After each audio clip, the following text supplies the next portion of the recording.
Good morning, guys. So, may kukwenta ko sa inyo. Alauna ng gabi, kagabi, nasa parking lot ako. Nakaupo ako sa sahig. Tapos, nagdadasal ako. Kasi, parang, nahihirapan ako mag-move on. 9 months nakakalipas simula nung namatay si Papa. So, sobrang gulo ng isip ko. Nagkaka-anxiety attack ako. Tapos, si Tay, hindi na rin niya alam gagawin niya sa akin. Tapos, kagabi,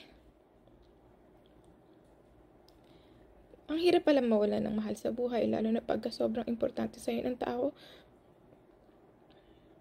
Akala ko, kakayanin ko, pero, ang hirap. It's been almost like 9 months, 10 months. Pero, ang sakit pa din. Dumarating sa punto na, min-message ko si Papa sa Messenger. Kaya tawagan ko pa minsan. I love you ko. So, ayun. So, kagabi, nagdadasal ako, nakatingin ako sa langit. Sabi ko, God, tulungan mo ko. Kung papansin nyo, silent ako sa TikTok, sa mga social media. Kasi, ewan ko, yung pagkawala ni Papa, changed me a lot. Parang, nawalan ako ng gana sa buhay. So, ayun. So, kagabi, may nakita ako sa sahig, sa ground floor ng, nito, nakita ko to, sa tabi ng van na puti. So, hindi ko siya alam. Hindi ko alam kung ano siya. Akala ko nung naresibo kasi medyo madilim. So, dinamput ko. Tinignan ko, nakita ko to. Tapos may nakasulat. May nakasulat dito. In loving memory, Fred L. Kalloch. February 27, 1936. October 2, 2015. Walang ibang tao doon, ako lang. May message, sabi, to those whom I love and those who love me. When I am gone, release me. Let me go. I have so many things to see and do. You must not tie yourself to me with tears. Be happy that I have so many years I give you my love. You can only guess how much you gave me in happiness. I thank you for the love I've shown. But now it is time I travel on alone. So grieve while for me. If grieve you must, then let your grief to be comforted by trust. It is only for a while that we must part. So bless the memories in your heart. I will not be far away, for life goes on. So if you need me, call, and I will come. Though you cannot see or touch me, I will be near. And if you listen with your heart, you will hear all my love around you soft and clear. Then, when you must come this way alone, I will greet you with a smile and a welcome home.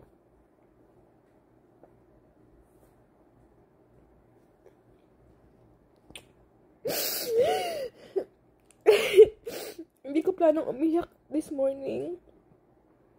Itong message na nasa likod. Naniniwala ako na may isang tao na nalaglag to accidentally. Na ginamit ni God para madampot ko to. Para makita ko to. Siguro gusto sabihin sa akin ni God na itong message na to is ito yung gusto na sabihin ng Papa ko. Na hindi dapat ako mag-alala, mag-worried, malungkot. Kailangan ko magtiwala.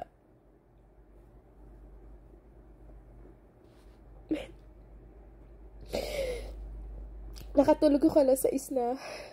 Ginugel ko kung sino si Fred L. Kalloch. He's a army veteran and napasama siya sa war sa Korea and Vietnam. And nag-google ko din yung wife niya, si Gail. Yung wife niya is namatay na din 2021. Hindi ko alam kung how on earth na alam ng Panginoon yung bigat ng pagkawala ng father mo. Tapos, may makikita kang ganito sa daan.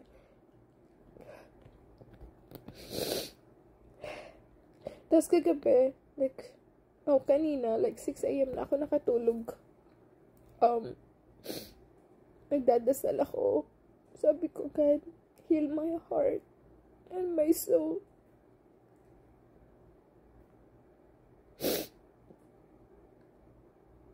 Ang hirap. Akala ko kakayanin ko. Akala ko okay lang. Ngayon lang mas kumikita ako ng pera. Parang wala pa rin kwenta. Parang mas pipiliin ko pa rin yung buhay ng tatay ko na sana nandyan siya kahit wala kaming pera.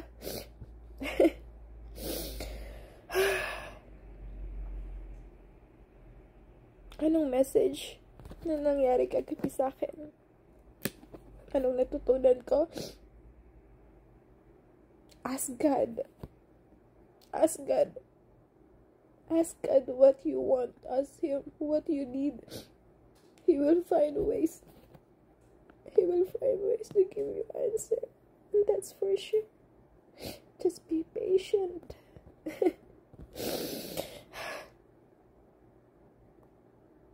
Oh, I don't want to cry.